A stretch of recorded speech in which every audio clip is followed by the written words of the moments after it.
ولو انكسر الإبريق ففي الوجه الأول، وما إذا كان قيمته مثل وزنه.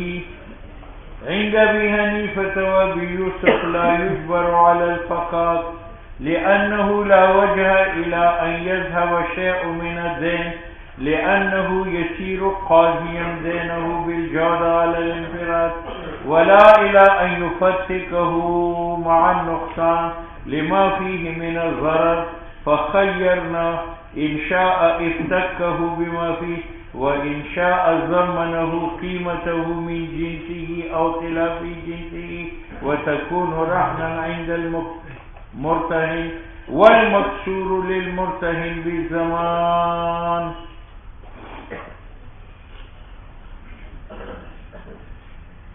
سنو بھائی، یہ پہلی تفصیل جو گزر چکی تھی یہ اس صورت میں کہ لوٹا گم ہو گیا، لوٹا. اب صورت یہ ہے، میں نے پیر بگاڑا سے 10 روپے چاندی کے لیے، اس کی قیمت بھی 10 روپے ہے، وزن بھی 10 تولے ہے، اور میں نے چاندی کا یہ لوٹا اس کے پاس رہن رکھا اور یہ ٹوٹ گیا. اب یہ 3 حالتوں سے خالی نہیں ہوگا. ایک حالت یہ ہے کہ اس کا وزن بھی 10 درہم کے برابر ہو اور اس کی قیمت بھی 10 درہم کے برابر ہو اور یہ ٹوٹ جاتا ہے. اس صورت میں کیا ہوگا؟ تو امام ابو حنیفہ اور امام یوسف رحمہ اللہ فرماتے ہیں کہ اس صورت میں راہن مخیر ہے. راہن کیا ہے؟ مخیر ہے. یا تو دین دے کر وہ ٹوٹا ہوا لوٹا بس لے لے، ٹوٹا ہوا لوٹا لے لے، ٹھیک ہے. اور اگر چاہے تو ان کو کہے چونکہ اس کا وزن اور قیمت 10 روپے کے برابر ہے تو آپ اپنا 10 روپے چھوڑ دو اور یہ آپ کا ہو گیا. تو راہن مخیر ہے بین الامرین، یا تو دین اپنے پاس رکھیے اور ٹوٹا ہوا لوٹا مرتہن کے پاس چھوڑ دو. اور اگر راہن تبلیغی ہے تو وہ کہتے کوئی بات نہیں، اپنے 10 روپے لے لو، مجھے ٹوٹا ہوا لوٹا دے دو، ٹھیک ہے. اور اس کے سوا کوئی راستہ نہیں ہے. کیوں؟ اس کو مجبور نہ کرو کہ تو خواہ لوٹا لے کر پیسے دے دو، اس میں نقصان ہے. میں نے جو لوٹا دیا تھا وہ صحیح تھا اور اب جو مجھے ملا، تو اس پر یہ امر لازم نہ کرو کہ پیسے دو لوٹا دو. اور یہ بھی لازم نہ کرو کہ ٹوٹے پن کا 2 روپے کاٹو 8 روپے دے دو اور 2 روپے اپنے پاس رکھو اور ٹوٹا ہوا لوٹا لے لو. یہ بھی غلط ہے. کیوں؟ اس لیے کہ میں نے جتنی چاندی کا لوٹا دیا تھا وہ تو وصول کر لیا ہے، تو پھر میں نے یہ 2 روپے جو زائد لیے ہیں کس لیے لیے ہیں کہ اس میں جو جودت سلامت کی تھی وہ جودت نہیں رہی، تو میں نے 2 روپے کاٹ دیے. حالانکہ جودت وصف ہے اور وصف کے بدلے میں بات سمجھ. تو یہ بھی نہ مجبور کرو کہ سارا دن 2 لوٹا لے لو کیونکہ اس میں نقصان ہے اس کا. اور یہ بھی نہ کرو کہ آپ 2 روپے جو ہے جودت کے بارے میں کاٹ دو، وہ بھی غلط ہے. لہذا یہ مخیر ہے. مخیر یا تو ٹوٹا ہوا لوٹا لو تو سارے پیسے دے دو، اور یا ان کو کہیں بھئی وزن اور قیمت لوٹے کا 10 درہم کے برابر ہے، لوٹا اس کا ہوا جو مرتہن ہے اور پیسے آپ کے. یہ کن کا مذہب ہے؟ شیخین کا.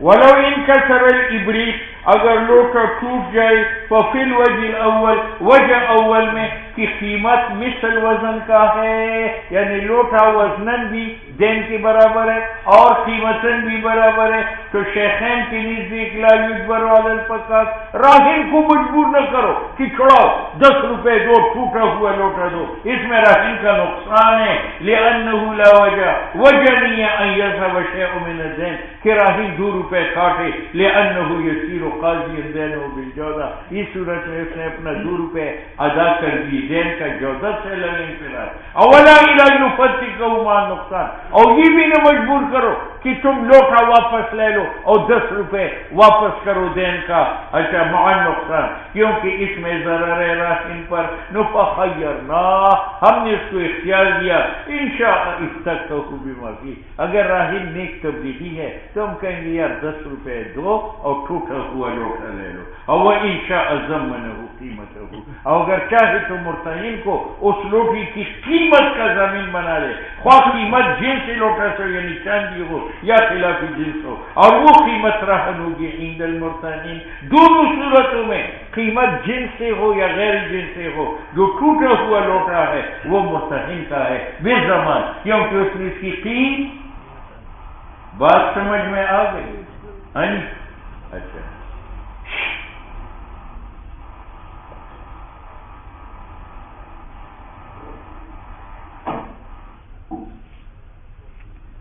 امام محمد رحمہ اللہ فرماتے ہیں کہ جب لوٹا ٹوٹ جائے اور لوٹا کی قیمت اور وزن دین کے برابر ہے تو کہتے ہیں اگر یہ تبلیغی ہے تو ٹوٹا ہوا لوٹا دے دیں، ٹوٹا ہوا، اور اگر چاہے تو ان کو زبردستی کہے میں نے تمہارا دین دبایا اور تو ٹوٹا ہوا لوٹا لے لے۔ شیخین نے تو زمان کیا تھا، یہ زمان نہیں، لوٹا اس کے پاس چھوڑ دے اور پیسے خود لے لے، لاسو خود رہے کہ نسپیرو بس ٹھیک ہے۔ وعند محمد امام محمد فرماتے انشاء افتکہ ناقصا، اگر چاہے ٹوٹا ہوا لوٹا چھوڑا دے اور دین دے دے، یہ تو ایک قول شیخین کا تھا، اور انشاء جعلہ بالدین، اور اگر چاہے تو ان کے پاس چھوڑ دے دین کے بدلے میں، یہاں شیخین نے کیا کہا تھا؟ چھوڑ دیا اس کو زمین بنا دے، زمین بنا دے، اعتبارا لحالت انکسار بحالت الحلاک، حالت انکسار کا قیاس کرتے حالت ہلاک، حالت ہلاک پہلے گزر چکی ہے کہ اگر لوٹا گم ہو جائے اور اس کی قیمت اور وزن دین کی جو ہے وہ برابر ہے تو پھر کبھی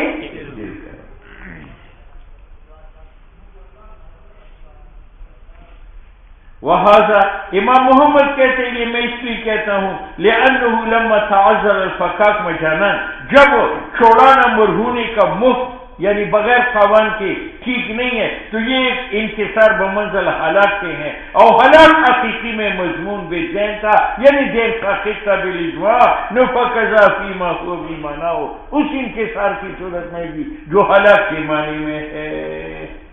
بات سمجھ میں آ گئی؟ ہم کہتے ہیں ہلاک لوٹے کا اور چیز ہے، انکسار اور چیز ہے۔ جب لوٹا ہلاک ہو گیا تو آپ نے استعفا بالقیمت کی، استعفا بالقیمت کی کیونکہ صورت ختم ہو گئی، جب استعفا کر لی تو آپ کا دین آٹومیٹک ٹھیک ہوا، اور انکسار کی صورت میں وہ صورت لوٹے کی ختم ہو چکے ہیں یا موجود ہے؟ کل ہم کہتے ہیں استعفا حالانکہ لوٹا کے وقت بالقیمت ہے، اور طریقہ یہی ہے کہ وہ مضمون بالقیمت ہو اور پھر نسبت واقع ہو دین میں اور قیمتی مرکونہ میں، وفی جاری بالدین اغلاق الراحت، اور یہ جو امام محمد نے کہا کہ جب مرتہن میرا لوٹا توڑتا ہے تو میں اس کا دین دباتا ہوں، دین تو کیسے دبانے گے تو جہلی حکم ہے، اور اب مکی دور ختم ہے، مدنی دور ہے، ٹھیک ہے۔ وفی جعلی ہی بالدین، اور اگر آپ اس کو دین کی صورت میں وہاں چھوڑ دے دین دبا دے، اغلاق الرہن، اس میں رہن کو اس نے روکا، دین اس نے روکا، اور یہ جہلی حکم ہے۔ نفکان تضمین بالقیمت اولا، انکسار کی صورت میں اس کو ضامن ٹھہرا دو قیمت کے ساتھ، اور یہ تضمین اولا ہے۔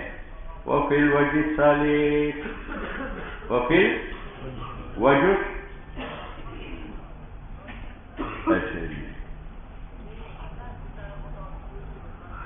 سنو بھائی، دوسری صورت، آپ نے مجھے 10 روپے خریدے دیے چاندی کا، میں نے چاندی کا لوٹا رکھا جس کا وزن تو برابر ہے دین کا، لیکن اس کی چاندی کھوٹی ہے تو قیمت 8 روپے ہے، تو لوٹا وزن کے اعتبار سے دین کے برابر ہے لیکن قیمت کے اعتبار سے کم ہے، اور یہ لوٹا ٹوٹ گیا یہ لوٹا جب ٹوٹ جائے تو اس صورت کے اندر آپ ضامن ہیں اس کی قیمت کا، اور وہ قیمت آپ کے پاس رہے ہوگی، اور اس میں اختلاف نہیں ہے۔ وفی الوجہ ثالث، وجہ ثالث میں وہو ما اذا کان قیمت اقل، کی قیمت 8 روپے ہے، من وزنہ، وزن تو 10 تولے ہے لیکن قیمت 8 روپے ہے، نیضمن قیمتہ جیدان، آپ ضامن ہوں گے اس کی قیمت کا کہ وہ جید ہو، من خلاف جنسی ہی اگر گندم ہو، اور ردین من جنسی ہی یا چاندی کے ضامن ہوں گے۔ اچھا جی، ویکون ھذا رہنا عنده، وہ قیمت آپ کے پاس رہن ہوگی، وہذا بالاتفاق، اما عندهما فظاہر، شیخین کے نزدیک ظاہر ہے، کیونکہ آپ ضامن ہیں باعتبار وزن کے، اور وزن برابر ہے کس کے ساتھ؟ دین کے ساتھ۔ وکذالک عند محمد، اور امام محمد کے نزدیک بھی کیوں؟ وہ انکسار کا قیاس کرتا ہے حالات، اور حالات کی صورت میں مرتہن ضامن قیمت کرتا ہے، تو انکسار کی صورت میں بھی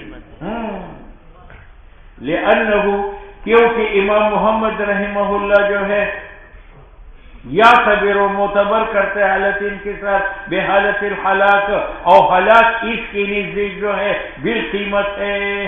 وفی الوجہ الثانی، وفی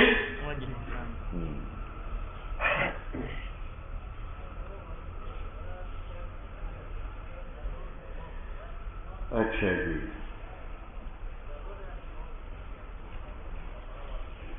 سنو بھائی، تیسری صورت، آپ نے مجھے 10 روپے قرض دی، میں نے آپ کے پاس 10 تولے کا لوٹا رہ گیا، لیکن اس کا وزن تو 10 تولے ہے لیکن قیمت اس کی 12 روپے ہے، تو یہ وزنان دین کے برابر ہوا لیکن قیمتاً زیادہ ہوا، اور یہ ٹوٹ گیا۔ تو امام صاحب کہتے ہیں کہ آپ ضامن اس کی قیمت کی، اور قیمت کتنا ہے؟ 12 روپے۔ جب میں دین واپس کروں گا تو آپ مجھے 2 زائد روپے واپس کریں گے، ٹھیک ہے؟ 2، یا ہم یہ سمجھیں گے کہ آپ نے 10 تولے لوٹا چھوڑ دیا تو آپ کی 10 روپے ساقط ہو گئے، اور قیمت میں 2 روپے بچے، وہ زائد آپ مجھے دے دیں گے، کیونکہ امام صاحب کے نزدیک یہ مضمون بالوزن، اور وزن اس کے ساتھ برابر ہے، تو یہ جمی وزن کا آپ ضامن ہے، اور جمی وزن کی قیمت 12 روپے ہے، تو 12 روپے کی آپ ضامن ہے۔ امام صاحب کے نزدیک زمان بے اعتبار وزن کے ہیں، اور اس کا وزن دین کے برابر ہے، تو جمی وزن کے آپ ذمہ دار ہے، اور اس جمی وزن کی قیمت 12 ہے، تو 12 روپے کے آپ ذمہ دار ہے، ٹھیک ہے؟ پھر آپ کی دین میں سے 10 روپے ساقط ہو گئے، جو 2 زائد ہے وہ آپ مجھے لوٹائیں۔ وفی الوجہ ثانی، اور وجہ ثانی میں وہو ما اذا کان قیمتہ، کہ لوٹی کی قیمت اکثر ہے، من وزنی، اس کی وزن سے، وزن 10 تولے ہے، قیمت 12 روپے ہے، تو امام صاحب کے نزدیک یضمن جمیع قیمتی، آپ 12 روپے کے ضامن ہے، وہ 12 روپے رہنے آپ کے پاس، کیونکہ اعتبار امام صاحب کے نزدیک وزن کے لیے جودت اور اضاعت کے لیے نہیں ہے، تو اگر بے اعتبار وزن کی مضمون تھا نو یجعل کلہ مضمونا، کل قیمت کی مضمون ہے، اور اگر بعض مضمون تھا تو بعض قیمت کی مضمون ہے، جودت کے اعتبار نہیں ہے، کیونکہ جودت تابع ہے ذات کا، اور جب اصل مضمون ہوا تو محال ہے کہ تابع امانت ہو، تابع کون سا ہے؟ وہ 2 روپے زائد۔ بات سمجھ میں آ گئی؟ وعند ابی یوسف یضمن 5 اسداس قیمته، او وتكون 5 اسداس لبریق له بزمان وسدسه يفرز حتى لا يبقى الرهن شائعا۔ قرض کتنا ہے؟ 10 روپے، اور لوٹے کا وزن کتنا؟ 10 روپے، اور قیمت کتنی ہے؟ 12 روپے، وہ ٹوٹ گیا۔ تو امام یوسف کہتے ہیں کہ ایسا کرو کہ 12 کا سدس کتنا ہے؟ 2، تو 2 ٹکڑے الگ کرو، 2 ٹکڑے الگ کرو، 2 ٹکڑے الگ کرو، 2 ٹکڑے الگ کرو، 2 ٹکڑے الگ کرو، تو 12 میں کتنے سدس بن گئے؟ 6، اور ہر سدس ٹھیک ہے، تو آپ 5 سدسوں کی تو ضامن، کیونکہ 5 سدسوں کی قیمت 10 روپے ہے، تو 10 روپے ساقط ہو گئے، اور وہ 5 سدس لوٹے کے آپ کے ہو گئے، 1 سدس جو ہے وہ بچا، وہ آپ مجھے واپس کریں گے۔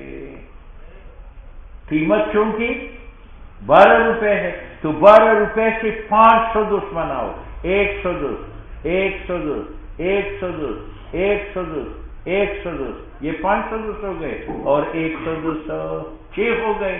ان 5 سدسوں کی تو آپ مجھے 10 روپے دین چھوڑ دیں، اور وہ 5 سدس جو لوٹے کے ہیں وہ آپ کے ہو گئے، اور وہ جو 1 سدس یعنی 2 ٹکڑے باقی ہے وہ آپ مجھے دیں۔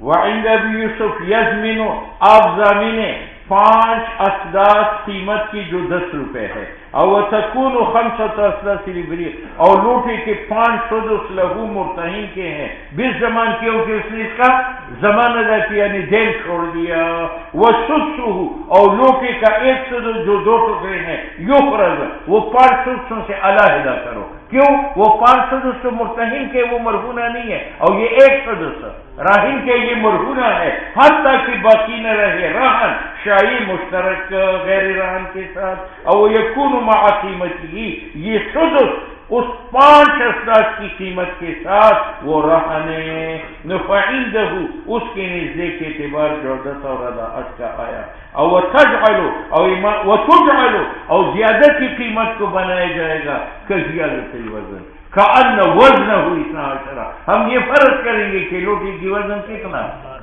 12 تولے ہیں، کیونکہ جودت متقوم فی ذاتہا، یہی وجہ ہے کہ معتبر ہے عند المقابلۃ بخلاف۔ اب دیکھو یہ گندی گندم ہے اور یہ کھری گندم ہے، تو جناب یہ 10 روپے مانے اور یہ 20 روپے مانے، یہ 10 روپے جو اس میں زائد ہو گئے یہ جودت کے مقابلے میں، یا وہ فی تصرف المریض، جودت کے اعتبار تصرف، کیا مطلب؟ پیر بگاڑا جو ہے مرض موت میں مبتلا ہوئی، اور اس کی گھر میں 1 من گندم اعلیٰ قسم کی موجود ہے، میں اس کا دوست ہوں، وہ اعلیٰ من گندم مجھے دیتا ہے اور مجھے گندی 1 من لے لیتا ہے، تو قاضی اس کو روکے گا کہ یہ ایسا ہوا کہ آپ نے 2 من دیے اور مجھ سے 1 من، تو دیکھو یہاں جودت کا اعتبار تصرف مریض میں ہے یا نہیں؟ وَإِنْ كَانَتْ لَا تُعْتَبَرْ، اگر کہ جودت کے اعتبار نہیں ہے جب مقابلہ بجنسہا ہو سمعاً شرعاً، فَأَمْكَنَ، ممکن ہوا اعتبار جودت کا۔ امام محمد کا کیا مذہب ہے؟ اس میں ایک نوع طول ہے، یورف بموضعہ من المقصود والزیادات مع جمیع شعبه۔ ومن باع عبدا على ان يرهنه المشتري شيئا بعينه جاز استحسانا،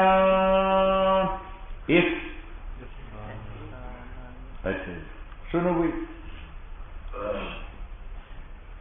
میں نے آپ پر یہ غلام بیچا 100 روپے کے بدلے، لیکن میں نے کہا اس شرط پر بیچتا ہوں کہ آپ 100 روپے کی وجہ جب مجھے اب نہیں دیتے، یہ لطفی کر رہے ہیں میں کو، تو یہ جائز ہے یا نہیں؟ کیسے جائز ہے؟ کیونکہ اس مبیعی کا ثمن آپ پر قرض ہوا، اور قرض کے بدلے رہن جائز ہے، تو ثمنی مبیعات کے بدلے رہن رکھنا جائز ہے۔ ومن باع عبدا، میں نے پیر کے ہاتھ غلام بیچا، علی اس شرط پر ان یرہنہ المشتری، کہ میرے پاس مرہون رکھے گا پیر بگاڑا، شیئا بعینہ، ایک معین چیز مثلا ٹوپی، تو یہ جائز ہے استحسانا، والقیاس الا یجوز، قیاس کا یہ جائز نہیں ہے، والا هذا، اور یہی لڑائی قیاس و استحسان کی ہے، اذا باع شیئا علی ان یؤتیہ کفیلا معینا حاضرا فی المجلس، میں نے یہ غلام آپ پر بیچا، آپ نے کہا پیسے رمضان میں دوں گا. میں نے کہا پھر میں بیچ رہا ہوں اس شرط پر کہ آپ اس پیسے کی ضامن مجھے دے دیں. تو آپ نے تبلیغی بطور زمین کی دے دیا تو امام صاحب کے نزدیک جائز ہے، آپ قیاس کے نزدیک نہ جائز ہے اور استحسان کی نظر میں.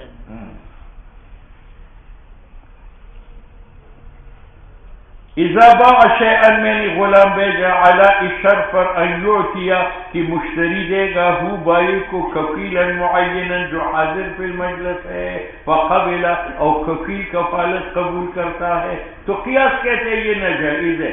وجہ قیاس کا یہ ہے انہ عقد فی عقدنا کہ جناب یہ عقد میں عقد ہے. میں نے غلام بھیجا 100 روپے کے بدلے، یہ ایک عقد ہے اور اس شرط پر کہ آپ مجھے میرے پاس کوئی چیز رہن رکھو گے، یہ رہن دوسرا عقد ہے اور عقد میں منہا عنہ اس سے منع کیا گیا ہے. بات سمجھ میں؟ دوسری بات کہ عقد میں جب شرط فاسد ہو تو وہ عقد غلط ہوتا ہے اور یہ شرط فاسد ہے. شرط فاسد اس کو کہتے ہیں کہ ایک ہی شرط ہو جس میں بائع کا نفع ہو یا مشتری کا نفع ہو اور عقد اس کا مقتضی نہ ہو تو وہ شرط ہے. اب جو میں نے آپ کو غلام بیچا اور اس شرط پر کہ آپ میرے پاس یہ رہن رکھو تو مجھے صرف یہ رہن کی شرط جو ہے عقدی بیع اس کا مقتضی نہیں ہے اور اس میں میرا نفع ہے کیونکہ میرے پیسے محفوظ ہو گئے اور یہی شرط فاسد ہے لہذا اس سے عقد بیع فاسد ہو گیا. وَلِأَنَّهُ یہ رہن کی شرط ہے لا يقتضیہ العقد، عقد بیع اس کا مقتضی نہیں ہے اور اس میں منفعت ہے راہن کی منفعت ہے، اس کے پیسے محفوظ ہو گئے اور اس جیسے شرط یفسد البیع بیع کو فاسد کرتا ہے. بات سمجھ میں؟ استحسانی کیا کہتا کہ عقد بیع میں رہن کی شرط اور کفالت کی شرط جائز ہے. کیوں؟ میں نے جب یہ غلام آپ پر بیچا تو اس کے ثمن آپ پر واجب ہو گئے تو عقد بیع کا مقتضا کہ وجوب ثمن کا آپ پر اور رہن نے ان پیسوں کو باطل کیا یا مضبوط بنایا تو دونوں کا مقتضا ایک ہوا. اور کفیل کی کفالت نے ان پیسوں کو باطل کر دیا یا مضبوط کر دیا تو جو ثمن عقد بیع نے ثابت کیا تھا عقد رہن اور عقد کفالت نے اس کو کیا کیا؟ مضبوط کر دیا.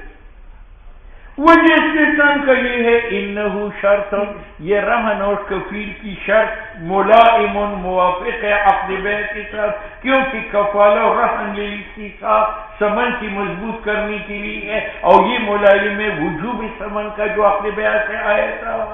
تو جب کفیل حاضر ہے مجلس میں اور رہن معین ہے نو اعتبرنا فیہ المعنی، ہم نے اس میں استحقاق کا اعتبار کیا اور یہ ملائم ہے فصح العقد. ہاں اگر رہن و کفیل معین نہیں ہے، میں نے کہا یہ بیچتا ہوں کوئی چیز رہن رکھو وہ معین نہیں ہے، کوئی شخص کفیل دو وہ معین نہیں ہے پھر جائز نہیں. اور اذا لم یکن اور جب نہ ہو رہن اور کفیل معین یا کفیل غائب ہو حتی اس طرح کہ بائی مشتری مجلس سے اٹھ گئے نو لم یبقی معنی الکفالہ کفالہ اور رہن کا معنی باقی نہیں ہے للجعلت تو اعتبار بنا عین کفالہ اور رہن کا فیفسدو. بات سمجھ میں آ گئی؟ میں نے یہ غلام آپ پر بھیجا اور میں نے کہا کہ اس شرط پر بیچتا ہوں کہ اس کے پیسوں میں آپ حاجی عبدالوہاب صاحب کفیل دے اور حضرت نہیں تھا لیکن ابھی ہم بیٹھے تھے کہ وہ تشریف لائے وہ اور اس نے کہا مجھے منظور ہے تو مجھ سے پھر یہ عقد بیع کیا ہے. یہ معنی اس قول کا وَلَوْ كَانَ غَائِبًا اگر کفیل غائب تھا فَحَضَرَ فِي الْمَجْلَسَ وہ مجلس میں اچانک پہنچ گئے وَقَبِلَ اور اس نے کفالت قبول کی نُصَحَّا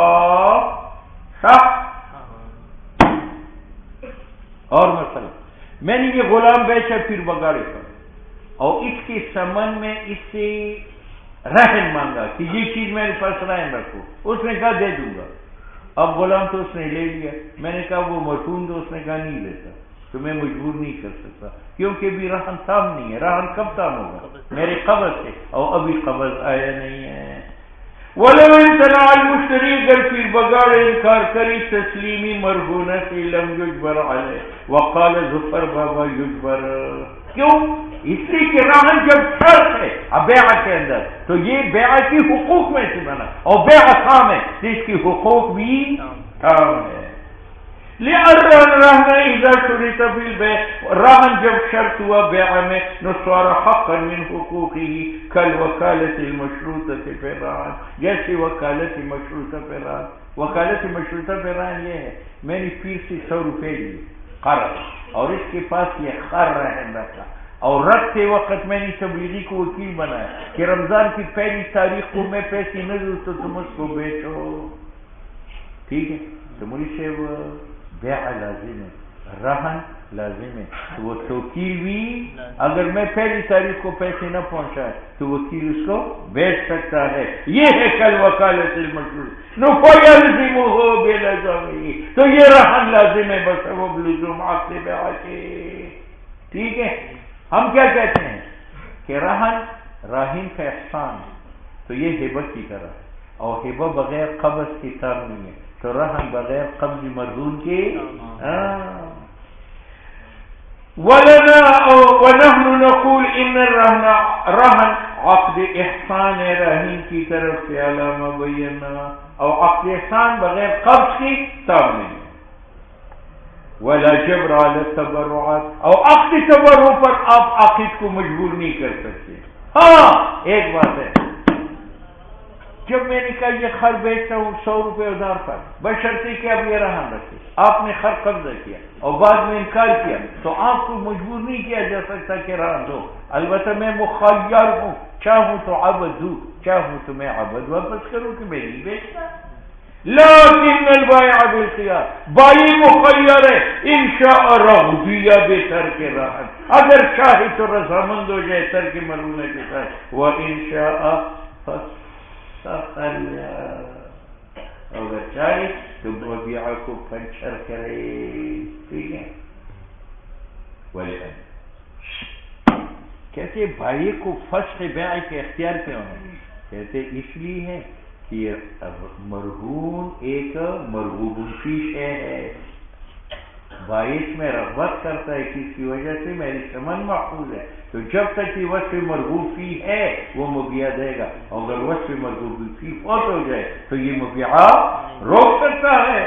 وَلِأَنَّهُ یہ رہن جو ہے یہ ایک چیز مرغوب فیہا ہے وما رغبیہ اور بائی رضامند نہیں ہے غلام دینے کے ساتھ الا بھی مگر اس مرہونہ کے بدلے فَيَتَحَيَّا تو بائی کو خیار ہے بیع کرنے نہ کرنے میں بے فواتی ہی جب مرہونہ فوت ہو جائے. ٹھیک ہے الا اگر آپ مرہونہ سے انکار کریں تو مجھے فسخ بیعی کا اختیار ہے. ہاں ایک صورت میں نہیں ہے آپ نے مرہونہ کو روکا اب میں نے یہ روکا آپ کہتے ہیں نہ روکو پیسے لو جب آپ پیسے دیں گے تو اب میں مرہونہ اب مبیع الا ان يدفع المشتری الثمن آپ فسخ نہیں کر سکتا بائی مبیع کو اگر مشتری ثمن مبیع کا دے دے حال النقد کیونکہ مقصود حاصل ہوا یا قیمت رہن کا دے دے بطور رہن کی کیونکہ ید استیفاء کا للبائع تثبت علی المعنی جو قیمت ہے. ٹھیک ہے ومن اشترى ثوبا بدراهم فقال للبائع ان امسك هذا الثوب حتى اوتيك الثمن فالثوب رهن فالثوب pero مثلا نہ کہ بس ایوب کے خرچ تو پسند نہ دو. صورت میں سبق یہ ہے کہ میں گیا پیر بگاڑا کے پاس. پیر بگاڑا دکاندار ہے کپڑے فروخت کرتا ہے. میں نے کہا یہ کپڑا مجھے دے دو 100 روپے نکال لے. میں نے کپڑا لپیٹ کر رومال میں باندھا جیب سے پیسے نکالتا وہ تبلیغی میری جیب کا کرتا پیسے نکال. میں نے اس کو کہا امسک علیک الثوب حتی آتیک بثمن یہ کپڑا اپنے پاس رکھو کہ میں پیسے لاؤں. تو یہ جو کپڑا اس کے پاس ہے یہ امانت ہے یا رہن ہے؟ تو بابا جی کہتے ہیں رہن ہے کیونکہ خرید کی وجہ سے میں آپ کا مقروض بنا ثمن کا اور میں اس کا مالک بنا تو میں نے اپنا مملوک آپ کے دین کے بدلے میں اس کے پاس رکھا اور دین کے بدلے میں جو رکھا جاتا ہے وہ کیا رہن، لہذا یہ مرہون ہے۔ مرہون کا معنی یہ ہے کہ اگر ہلاک ہو جائے تو آپ پر ضمان ہے، وہ پیسے مجھ سے ساقط ہو گئے۔ اور بعض ائمہ کہتے ہیں کہ نہیں، یہ امانت ہے۔ ومن اشترى ثوبا، میں نے پھر بگاڑا سے تان خریدا بدراہم 100 روپے کے ساتھ، فقال للبائع، تو میں نے پھر بگاڑا کو کہا امسکی هذا ثوبا، یہ کپڑا اپنے پاس رکھو، حتی اوتیا الثمن، حتی کہ میں آپ کو پیسے دے دوں۔ نفر ثوب رہن، وہ ثوبہ کیا ہے؟ رہن ہے، ٹھیک ہے یا نہیں ہے؟ تبلیغی کے ٹیپ میں کے ہوگا، یہ بھی وہاں پڑھائے گا کہ لأنه أتى، یہ کیوں رہن ہے؟ کیونکہ میں نے ذکر کیا وہ لفظ ينبئ عن معنی رہن، جو دلالت کرتے ہیں معنی رہن پر۔ رہن کا معنی کیا ہے؟ حبس، اور میں نے بھی یہاں امسک کہا، اور یہ حبس ہے، وہو الحبس، کہ یہ کپڑا روک کے رکھو، الا وقت لیتا، اس وقت تک کہ میں سمن دے دوں۔ اور اعتبار عقود میں للمعانی ہے، تو امسک کا معنی چونکہ معنی رہن کا ہے تو یہ رہن ہے۔ اس پر تفریح ہے کہ الفاظ کے اعتبار نہیں ہے بلکہ اب دیکھو آپ کو جلد 40 میں آئے گا، ایک کفالہ ہے ایک حوالہ۔ پھر وغیرہ کہ میری پر فرض ہے اور تبلیغی نے کفالت اٹھائی، تو کفالت کا معنی یہ ہے کہ دین اب بھی مجھ پر ہے، اگر میں بھاگا تو میرا حاضر کرنا اس کا ذمہ ہے، یہ کفالت۔ اور ایک حوالہ ہے کہ پیر بگاڑا کا مجھ پر قرض ہے اور میں نے پیر بگاڑا کی مرضی سے اس کا حوالہ دیا تبلیغی پر، اور تبلیغی کہے میں ذمہ دار ہوں، اس صورت میں اصل مدیون ٹھیک ہے۔ یہ ہے کفالی اور حوالے کا فرق۔ اب اگر ایک آدمی کفالت اٹھاتا ہے لیکن معنی حوالے کا کرتا ہے تو مولوی صاحب اصیل کا ذمہ فارغ ہوتا ہے، اور ایک آدمی حوالہ قبول کرتا ہے لیکن معنی کفالے کا ادا کرتا ہے تو اصیل کا ذمہ فارغ نہیں۔ یہ معنی اس قول کا حتی کفالہ بشرط براءت الاصیل عن الدین، حوالہ ہے اور حوالہ فی ضد ذالک کفالتنا۔ بات آئی سمجھ؟ وقال ظفر لا يكون رهنا، اور امام ظفر فرماتے ہیں کہ وہ کپڑا پیر بگاڑا کے پاس رہن نہیں ہے، ومثلہ، اور امام ظفر جیسے قول امام یوسف سے ہے، کیونکہ یہ قول کے امسک، اس میں احتمال رہن کا بھی ہے کہ تیرے پاس مرہون ہوگا، اور اس میں احتمال ایجا امانت کا بھی ہے، اور وہ ثانی اقلہما، اور ایجا جو ہے یہ آسان ہے پیر بگاڑا کے حق میں، کیونکہ صورت میں اگر ہلاک ہو جائے تو زمان نہیں ہے، نفیخذ بثبوتہ، تو حکم کیا جائے گا ثبوت امانت کے ساتھ نہ ثبوت رہن کے ساتھ۔ اگر یہ کہے امسک ہو بدینک، امسک ہو بما، تو یہاں امساک مقابل دین اور مال کے آیا ہے، تو پھر امام ظفر امام یوسف بھی فرماتے ہیں کہ یہ کیا ہے؟ رہن ہے۔ لأنه لما قابلہ بدین، جب اس نے کپڑے کا مقابلہ دین کے ساتھ کیا، فقد عین جہت الرہن، اس نے جانب رہن کو متعین کیا۔ لیکن ہم کہتے ہیں متن بھی ہے، متن میں کیا تھا؟ امسک هذا الثوب حتی اوتیا، تو یہ امساک کھینچا، کہاں تک کھینچا؟ ایسا سمن تک، معلوم ہے کہ سمن کی بدلی میں کل ہم کہتے ہیں لما مدہ، جب اس کا غایہ ایسا سمن بتایا، نو علم ان مرادہ الرہن، معلوم ہوا کہ اس کا مراد جو ہے وہ رہن۔ فصل